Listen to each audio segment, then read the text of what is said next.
আনহুকে হত্যা করব, আমরা আমর ইবনে আসকে হত্যা করব, আমরা মুয়াবিয়াকে হত্যা করব।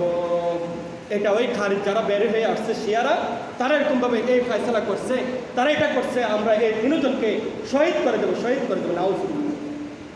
এই সিদ্ধান্ত তারা গ্রহণ করলো এবং তারা এই সিদ্ধান্ত নিল যে আলী রাদিয়াল্লাহু আনহু তো কুফাতে থাকবে এবং মুয়াবিয়া তো সিরিয়াতে থাকবে, যে আমরা এরকমভাবে, আর যেহেতু তার এরকমভাবে সেনা হিসেবে আছে আমর ইবনে আস, তাকেও এরকম আমরা সিরিয়াতে হত্যা করব। কুফাতে চলে যাবে কে? হযরত আলী রাদিয়াল্লাহু আনহু, যা আমরা তাকে সেখানে হত্যা করব। এখন 12,000-এর মধ্যে সিদ্ধান্ত হইল যে কারা এই দায়িত্ব নেবে। তখন এরকমভাবে 3জন ব্যক্তি দায়িত্ব নিল, আমরা 3জন লোকের দায়িত্ব নেব, এই 3জন লোককে আমরা কি করে ফেলবো? আমরা শহীদ করে দেব।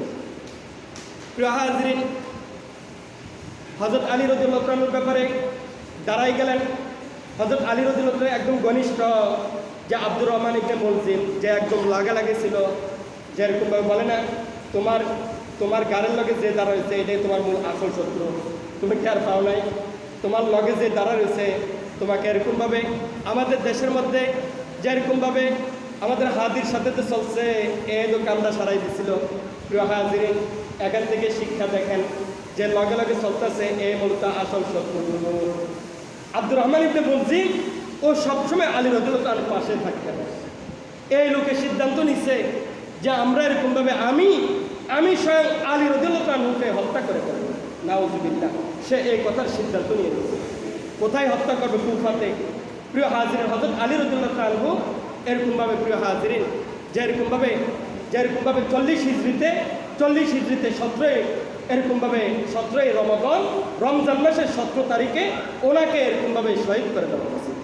হযরত আলী রাদিয়াল্লাহু আনহুকে, ওনার ইতিহাস দেখেন। প্রিয় হাজিরিন, হযরত আলী রাদিয়াল্লাহু আনহুকে ওই কুফার মধ্যে চলে গেল কে বলেন না? হযরতে এরকমভাবে আব্দুর রহমান ইবনে মুলজিম, সে চলে গেল কুফাতে। আর বাকি 2জন, তারা এরকমভাবে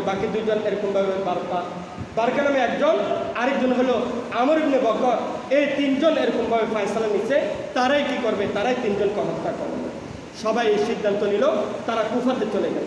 প্রিয় হাজিরিন, এরকমভাবে 40 হিজরিতে হযরতে আলী রাদিয়াল্লাহু আনহুকে ওই 17 রমাদান এরকমভাবে যখন উনি ফজরের নামাজের সময় উনি যখন মসজিদে যাইতেছিলেন এরকমভাবে মসজিদের যে এরকমভাবে ওনাকে চিন্তা করলেন, ফজরের সময় অন্ধকারাচ্ছন্ন সময়, ওই সময় হযরত আলী তো ফজরের নামাজ মিস করবে না, আমি তো জানি, আমি তো ওর সাথেই ছিলাম, সবসময় ওনার সাথেই থাকি, এই কারণে সে ফজরের নামাজের সময় জুতা খুলবে, আমি তার গর্দানে আঘাত করে রক্তাক্ত করে আমি তাকে শহীদ করে দেব।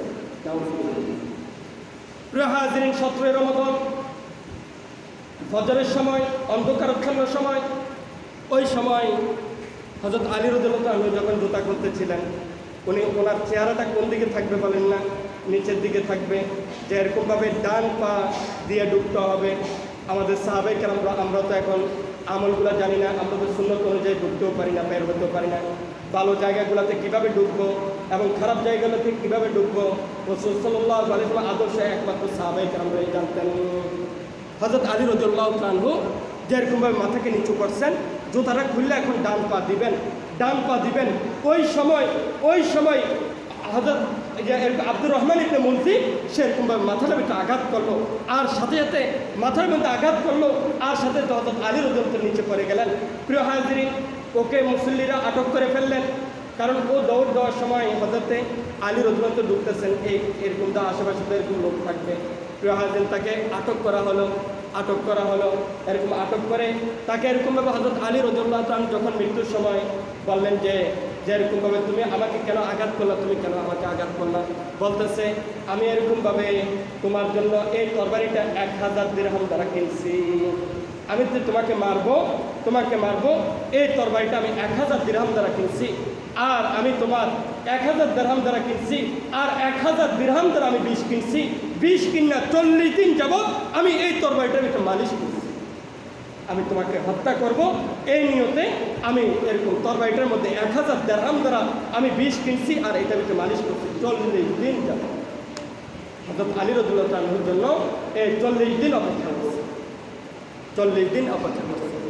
আর 40 হিজরিতে 17 রমাদান ফজরের সময়, ফজরের নামাজের আগে হযরত আলী রাদিয়াল্লাহু আনহুকে শহীদ করে দেন।